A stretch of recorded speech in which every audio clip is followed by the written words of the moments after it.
Halo pemirsa Cokro TV, saya bersama Mr. Adi Prayetno. Selamat datang ke Cokro TV, Bung Adi. Terima kasih, Bang Sahal. Ini saya perlu diskusi sama Anda ini karena kita kan saat ini kan membaca bahwa Golkar hari ini dan besok mengadakan Rapimnas dan Munas. Hmm. Yang artinya besok sudah muncul nama ketua baru. Yang beredar banyak di media kan Bahlil ya. Hmm. Bahkan katanya sudah mengantongi 37 suara DPD gitu. Jadi arahannya ini memang betul-betul kayak saya nggak tahu apakah menuju aklamasi atau apa. Tetapi juga ada wacana mengenai calon dari eksternal dan orang bicara tentang peluang Pak Jokowi, Gibran dan seterusnya.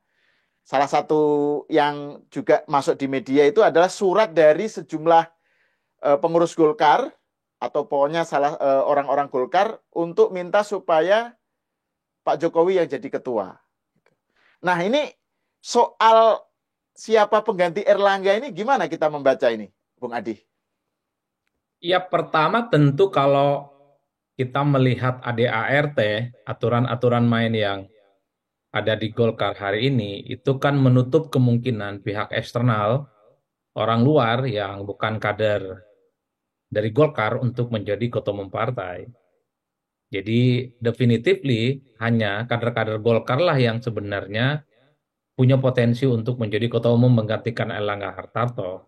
Yang mencuat dan menguat itu the one and only adalah Mr. Bahlil yang Mm-mm. kemarin itu dilantik sebagai Menteri SDM ya. Per hari ini tak ada nama lain dari internal Golkar yang saya kira relatif menjadi pesaing tangguh yang kemudian kompetitif ya untuk bersaing dengan Bahlil. Jadi kalau pada akhirnya Bahlil yang kemudian ditetapkan secara aklamasi, ini kan mempertebal informasi publik sejak beberapa waktu yang lalu. Erlangga Hartarto itu mundur, terkesan sukarela dan ikhlas lillahi ta'ala. PLT-nya adalah AGK. Ini sudah kejadian. Tinggal Mm. tunggu satu lagi. Bahlil jadi ketua umum dengan cara aklamasi. Kan Mm. begitu jalan ceritanya, Bang. Lalu bagaimana hubungannya dengan pihak eksternal yang bukan kader yang dikait-kaitkan dengan kemungkinan Jokowi ataupun Gibran. Mungkin saja bisa, tapi catatannya adalah aturan-aturan dan ADART yang selama ini ada di Golkar harus diubah. Sepanjang aturan-aturan itu nggak diubah, sulit bagi pihak luar untuk menjadi ketua umum partai. Oleh karena itu kita tinggal cek apakah Rapimnas ataukah besok yang Munas dilaksanakan oleh Golkar itu juga akan mengubah basis-basis prinsip, basis-basis substansial yang selama ini memang menjadi code of conduct soal bagaimana suksesi kepemimpinan di internal mereka.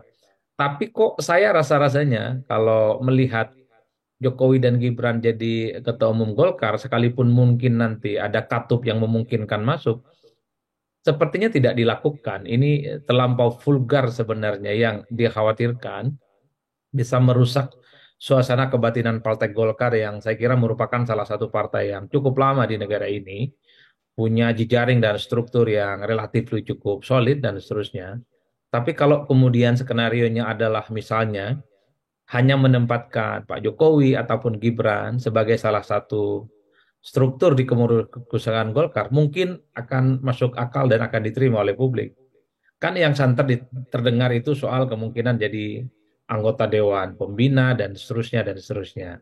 Kalau itu yang terjadi ya saya kira memang resistensi dan kekisruhannya ya termasuk kritik-kritikannya sepertinya tidak terlampau sekeras misalnya kalau kemudian secara terbuka Jokowi ataupun Gibran menjadi ketua umum di Golkar. Jadi di situ kemungkinannya Bang. Ini kita nih orang awam bicara, tapi kan seringkali politik di luar kemampuan kita, termasuk dulu misalnya kita salah memprediksi soal kemesraan Pak Jokowi dengan PDIP yang Mm. saya juga memprediksi nggak mungkin akan berakhir, nyatanya juga berakhir. Itu yang saya kira paling prinsip ya. Tapi kalau melihat kecenderungan sampai hari ini rasa-rasanya hanya Pak Bahlil yang saya kira kemungkinan ya masih sesuai dengan skenario akan jadi ketua umum Golkar yang baru dengan cara aklamasi karena sudah ada klaim baik dari Pak Bahlil dan sejumlah pernyataan-pernyataan elit-elit Golkar hampir 96% DPD-DPD yang memiliki hak suara dan hak pilih sudah memutuskan dukungan politiknya kepada Bahlil sebagai calon ketua umum Golkar yang baru. Saya kira di situ poinnya. Tapi kalau kemudian sehari dua hari ini ada desakan-desakan misalnya di internal Golkar supaya Jokowi ataupun Gibran jadi ketua umum dan itu disetujui di Munas, apa boleh buat. Itulah yang akan terjadi. Hmm. Karena memang Golkar ini adalah partai yang sangat terbuka. Seperti halnya kita melihat Ridwan Kamil beberapa waktu yang lalu, waktu jadi gubernur di Jawa Barat, Ridwan Kamil tentu tanpa partai, tidak memiliki afiliasi dengan partai politik manapun. Tapi pada akhirnya Ridwan Kamil memutuskan bergabung dengan Golkar dan posisinya cukup strategis, yaitu wakil ketua umum. Ini terbukanya Partai Golkar, Bang Sahal. Setahu saya ya, oleh karena itu pihak-pihak eksternal untuk masuk ke Golkar, kalau melihat korespondensi orang seperti Ridwan Kamil masuk ke Golkar, bukan tidak mungkin orang seperti Pak Jokowi dan Gibran ini akan menjadi orang penting di Golkar. Sekalipun bukan ketua umum, mungkin masuk struktur-struktur yang relatif cukup strategis ya, seperti Dewan Pembina dan seterusnya. Intinya adalah bagaimana kesepakatan kolektif para pemilik suara, pemilik sah suksesi kepemimpinan di Golkar nantinya yang sehari dua hari ini akan menentukan bagaimana postulat soal potret kepemimpinan Golkar yang baru di masa yang akan datang. Saya kira di situ, Bang. Ya, kira kalau tadi yang poinnya Bung Adi soal Golkar itu partai yang terbuka, yang inklusif, saking terbukanya itu sampai segala hal bisa dimungkinkan, itu mungkin saya jadi ingat ininya Pak Harto dulu itu, ojo kagetan, ojo gumunan. Nah, itu jadi mungkin cara kita melihat apa yang terjadi di Golkar itu harus dengan sikap tadi itu, ojo kagetan, ojo gumunan kalau ada kejutan gitu. Nah, tapi gini, Bung, kan kenapa pertanyaan mengenai kemungkinan faktor tokoh eksternal itu tiba-tiba mak bedunduk menjadi ketua Golkar, bukan Bahlil gitu misalnya, katakan aja Pak Jokowi atau Gibran, itu kan karena sebelumnya kan narasi berkembang bahwa Pak Jokowi membutuhkan kapal untuk menjadi tetap punya kekuatan untuk mengimbangi berhadapan dengan Pak Prabowo. Jadi ini kayak sesuatu yang memang disiapkan, ini wacananya ya, ini narasinya. Disiapkan oleh Pak Jokowi, Golkar itu disiapkan untuk bargaining positionnya itu seimbang dengan Pak Prabowo gitu. Dan kita tahu Pak Jokowi kan Oktober 20 nanti berakhir masa jabatannya. Sementara Golkar itu membutuhkan cantolan kekuasaan, memang DNA-nya begitu gitu. Golkar itu selalu partai yang dekat dengan kekuasaan dan kekuasaan itu artinya RI 1. Nah, ini gimana Anda melihat seberapa jauh hitung-hitungan kalkulasi Golkar sendiri dan Pak Jokowi sendiri terhadap tadi kemungkinan kekuatan eksternal itu menjadi ketua Golkar. Ya, secara prinsip memang kenapa Jokowi dan Mas Gibran ini dikaitkan dengan Golkar, karena kedua sosok ini sudah secara definitif tak punya partai politik. Hmm. Jadi ibarat pemain bola ini pemain bebas transfer, Bang. Bisa kemana aja. Ya, ya. Jadi kemanapun atau siapapun partai politik yang berminat dengan Pak Jokowi dan Gibran, saya kira disitulah tempat akan berlabuh. Ini kan soal mutual interesting aja. Hmm. Karena apapun kan pesona Pak Jokowi dan Gibran sebagai wakil presiden terpilih, pastinya juga akan dilihat sebagai variabel penting untuk posisi 5 tahun yang akan datang. Apalagi misalnya Golkar ini kan selama kurang lebih dua periode belakangan ini, kurang lebih sekitar 10 tahun kan tidak punya jagoan yang kemudian bisa menduduki jabatan politik strategis, baik sebagai presiden ataupun wakil presiden. Anggap saja misalnya Gibran menjadi bagian dari Golkar ya, kan Golkar bisa dipastikan punya wapres selama 5 tahun. Hmm. Kalau kemudian dua hari ini ditetapkan misalnya Pak Jokowi jadi ketua umum Golkar misalnya, Golkar juga punya presiden selama 2 bulan. Kan itu bacaan sederhana. Ya. Tapi secara prinsip begini, Jokowi dan Gibran kalau sudah tak lagi punya partai ya bebas kemana aja. Yang penting partai yang kemudian menerima itu juga akan terbuka ya, ahlan wa sahlan lah kira-kira Hmm, begitu, hmm, sehingga Jokowi dan Gibran menjadi bagian di dalamnya. Yang kedua tentu wacana-wacana publik ya, cukup rasional kalau kemudian pada akhirnya Jokowi ataupun Gibran ini butuh partai politik ya setelah 20 Oktober.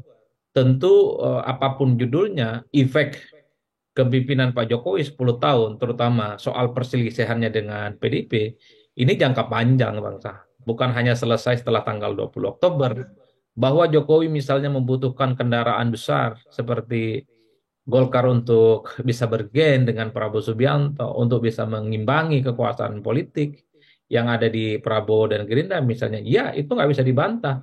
Tapi yang paling penting adalah bagaimana residu terkait dengan Pilpres 2024, terutama bagaimana PDIP yang saya kira sampai hari ini pun masih cukup marah dengan Jokowi dan Gibran, yang saya kira dalam hal itulah kemudian dibutuhkan semacam backup politik untuk pasang badan yang saya kira akan selalu head to head jika ada serangan-serangan secara terbuka, serangan-serangan sporadis yang memang sampai hari ini itu sering dilakukan oleh kawan-kawan PDP.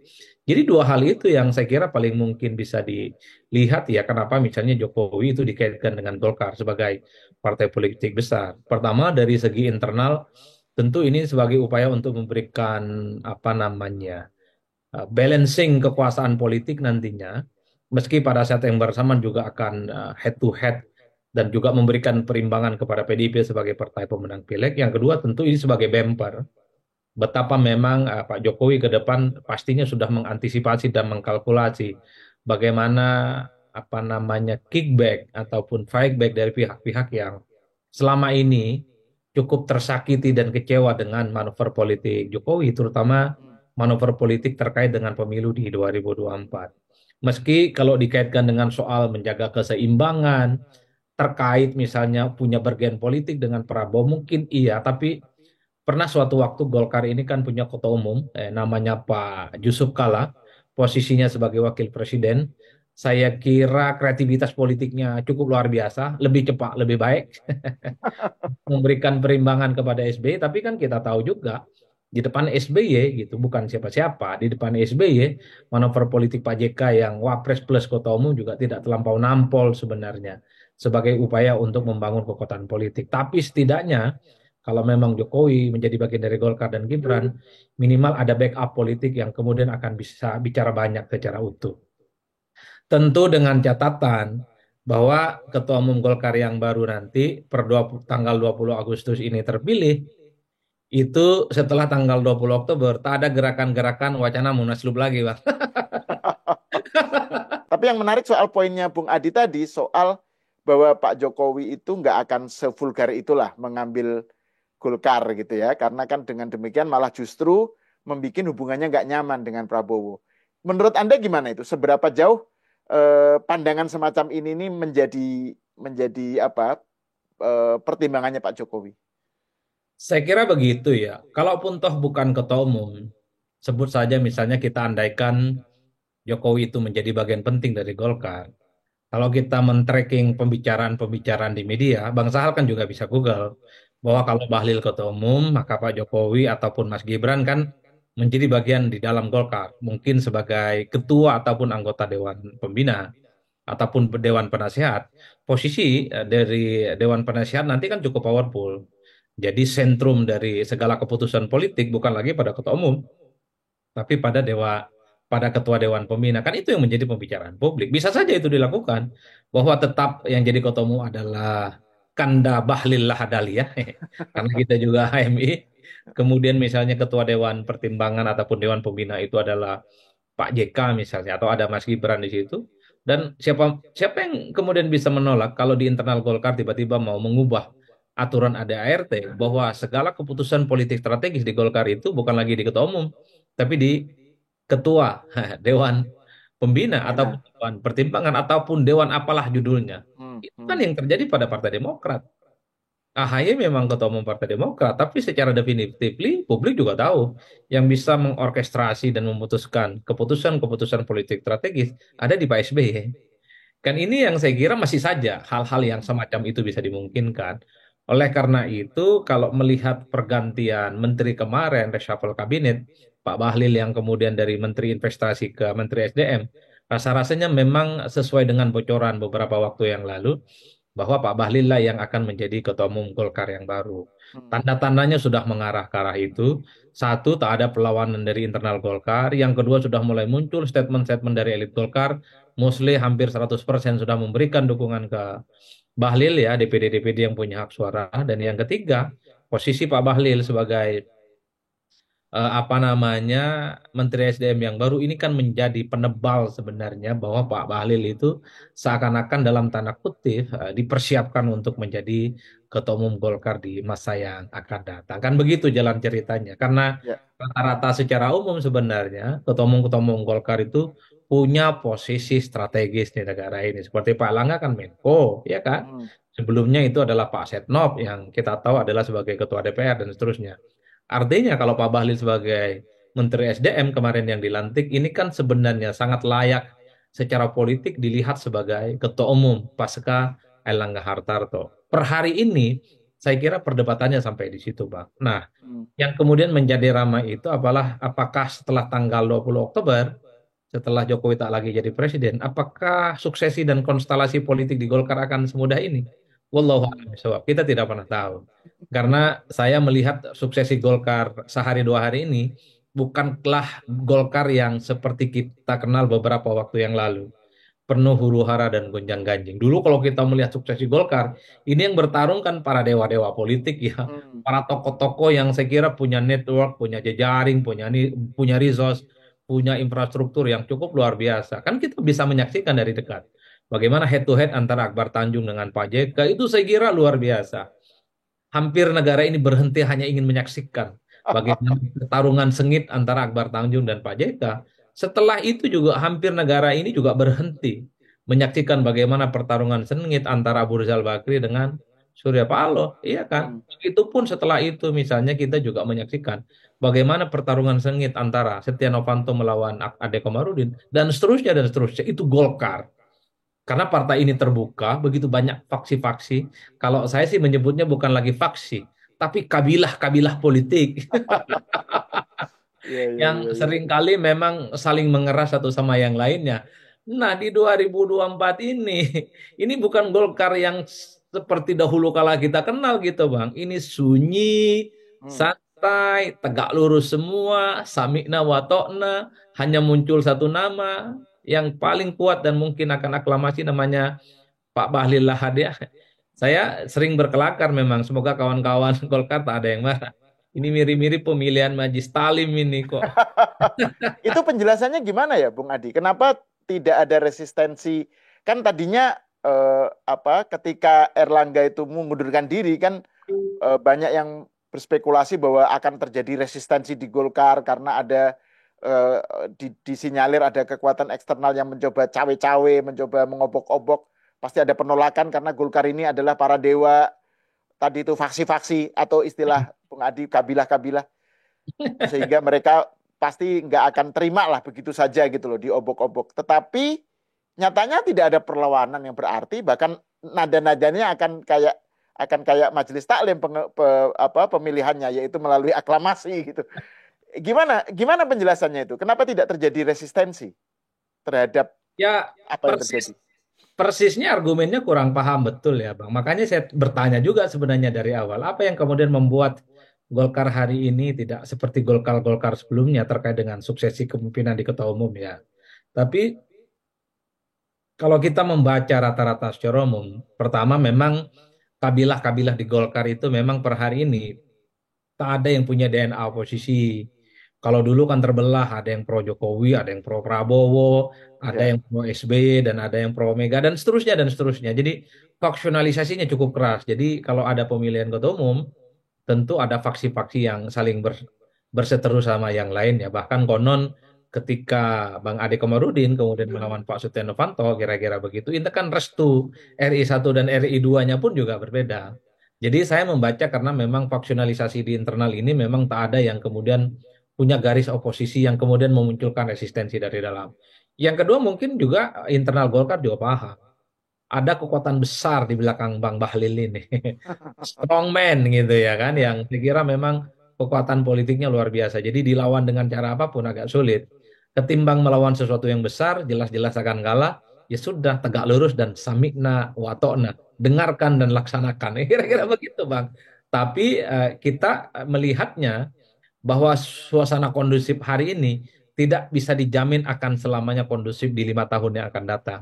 Seperti yang kita diskusikan tadi dengan penuh kelakar, siapa yang bisa menjamin setelah tanggal 20 Oktober, setelah bandul kekuasaan itu berubah secara total, bukan tidak mungkin muncul wacana munaslup-munaslup yang per hari ini itu dipendam, mau melakukan resistensi ditahan-tahan, ya kan?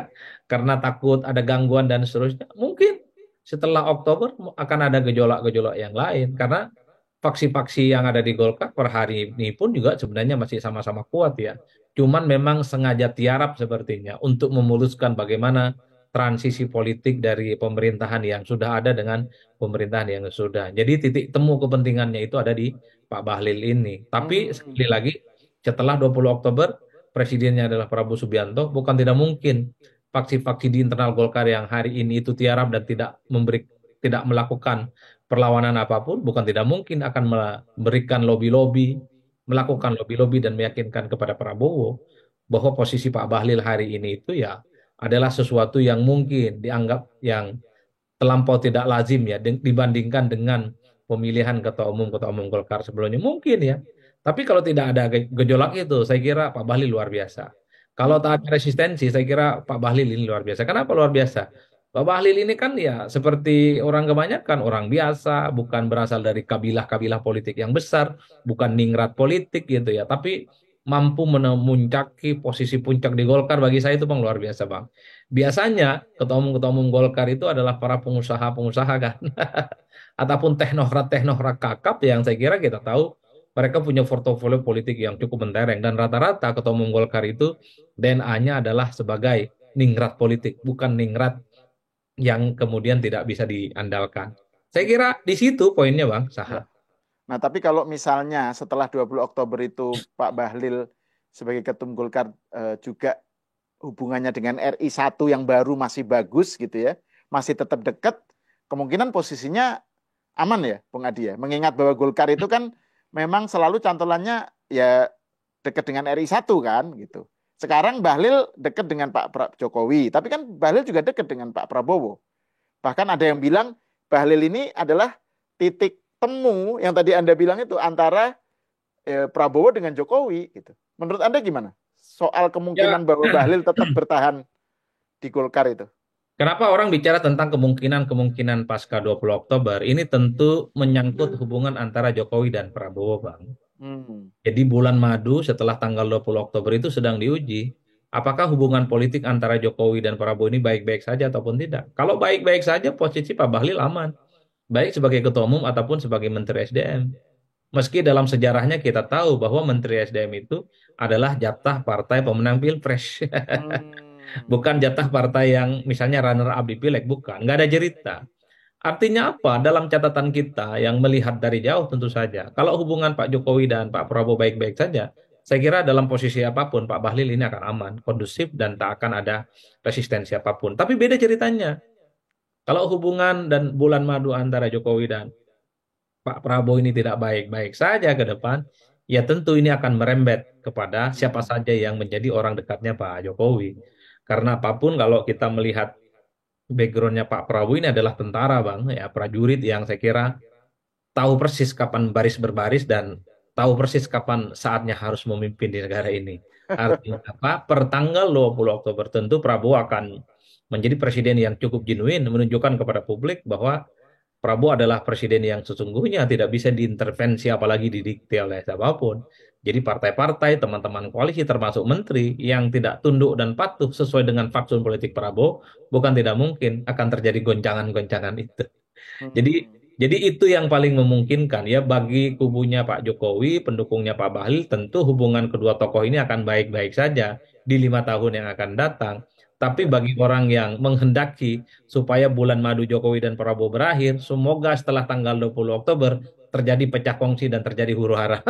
Hmm. Tergantung doanya masing-masing ini, Bang. Mana yang diterima di Sidratul Muntaha itu. Ya, ya.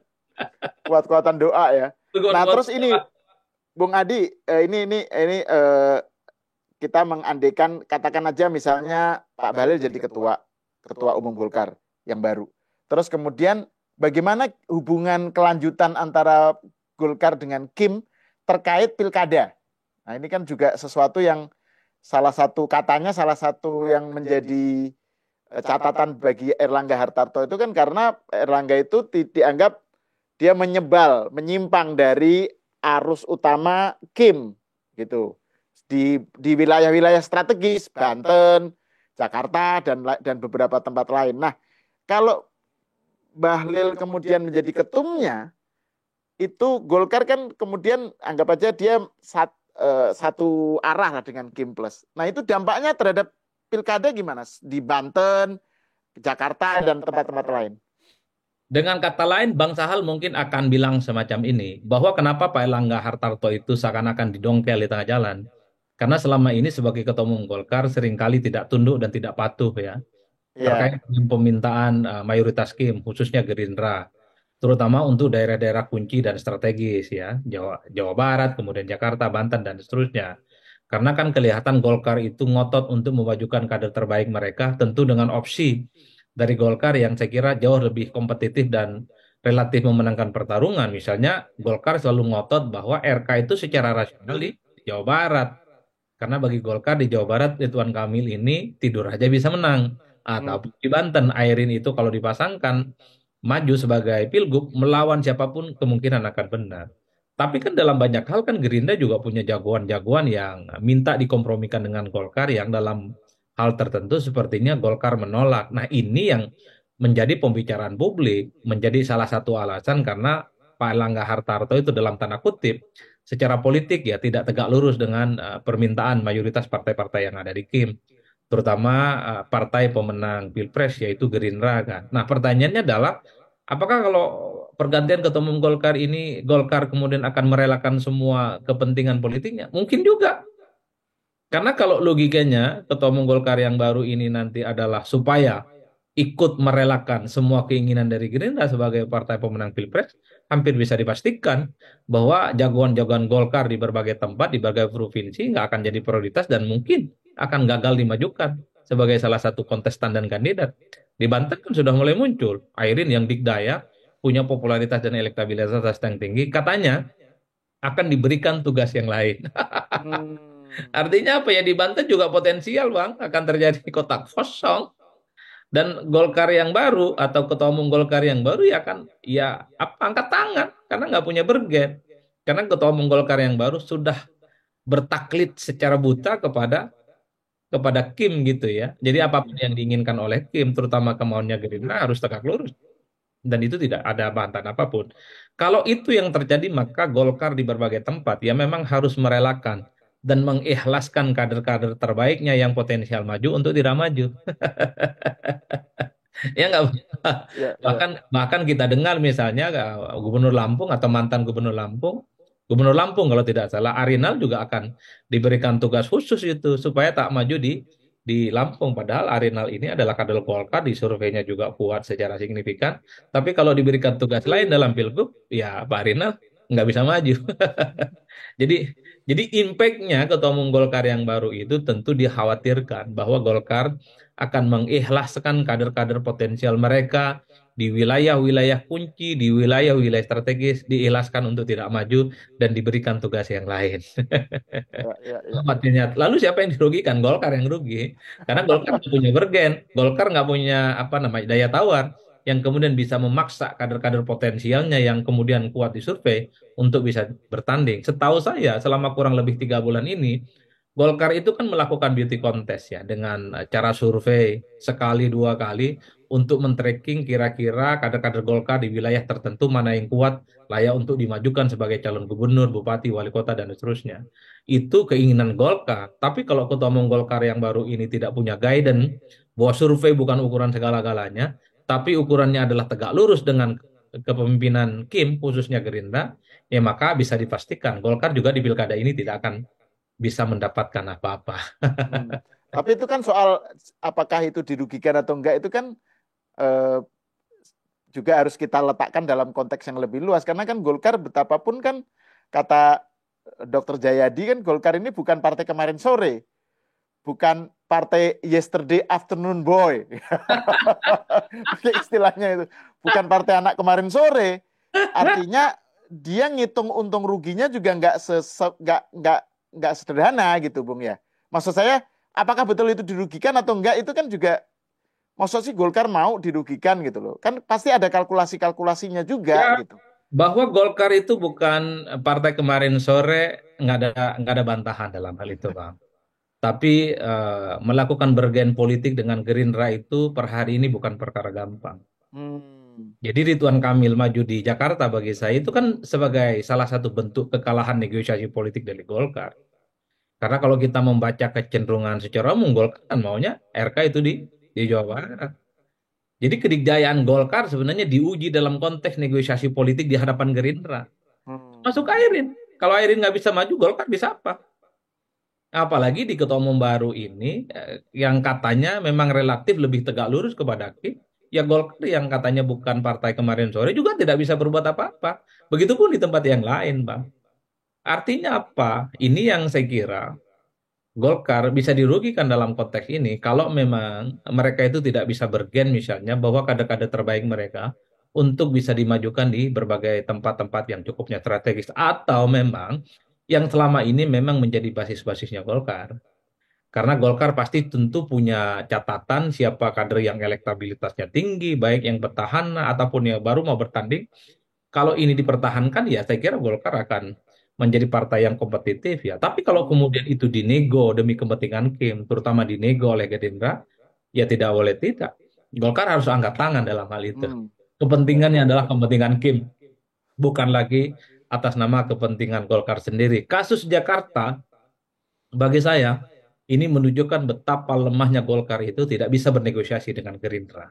Kasus yang mungkin sebentar lagi akan terjadi di Banten, ini menunjukkan betapa Golkar itu tidak punya daya tawar kuat dengan Gerindra. Karena kemungkinan kalau Airin tidak maju, maka Andra Soni lah yang kemudian akan jauh lebih kuat untuk maju dan akan melawan kota kosong sepertinya. Hmm. Inilah yang saya sebut sebagai demokrasi elit. Artinya apa?